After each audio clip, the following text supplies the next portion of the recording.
oversight hearing on Amtrak and its future vision, including how to protect long-distance train services and ensure Amtrak is respecting the rights of its workers. Finally, last month we heard testimony on the importance of improving grade crossing safety and addressing other community issues such as the hassles of block crossings and the need for more quiet zones. With January's release of infrastructure principles by House Democrats, led by Chairman DeFazio, we include a robust $55 billion investment for rail infrastructure. And today's hearing will focus on how we can best utilize this proposed investment to strengthen our passenger and freight rail networks, and what role the federal government should play as part of this investment. I'm pleased that we have multiple perspectives today about this important topic. I've spoken many times about the importance of the CREATE program in Chicago and how it is enhancing both passenger and freight service in the Chicago region by relieving rail congestion. I look forward to hearing from Mr. Ardle about ACEC's perspective on the importance of programs like CREATE and how the federal government can advance the CREATE projects not currently completed, which disproportionately are grade separations.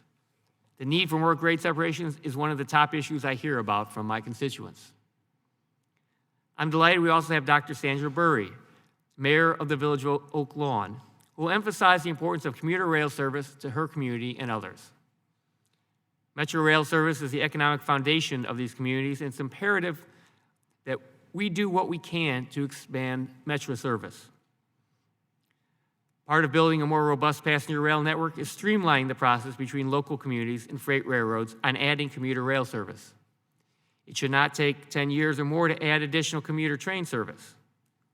I look forward to the mayor's testimony on that issue, as well as the real-world impact Oak Lawn is facing because of Metro's state of good repair backlog. I'm pleased that we have Rob Shanahan from the BMWED to testify about the importance of labor protection as part of any investment. While I'm one of Congress's biggest advocates for increased infrastructure investment, especially our rail infrastructure, we must make sure that these investments don't undermine the bedrock labor protections in our laws or jeopardize the livelihoods of unionized men and women.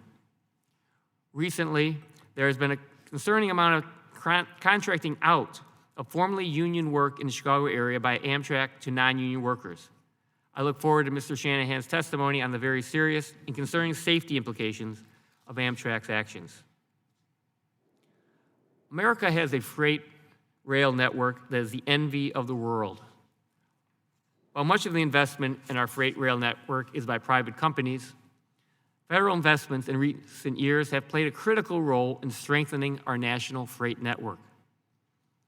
Some notable projects involving federal funding and leadership include the 75th Street Corridor Improvement Program project in Chicago and the Crescent and Heartland Corridor projects that greatly expedited double-stack freight corridors in much of the eastern United States. I'm interested in Mr. Jeffries' testimony on how the federal government can continue to be a partner with freight railroads and build a more robust freight rail network. With that, I will yield back my time, and I will recognize the chairman of the full committee, Mr. DeFazio, for an opening statement.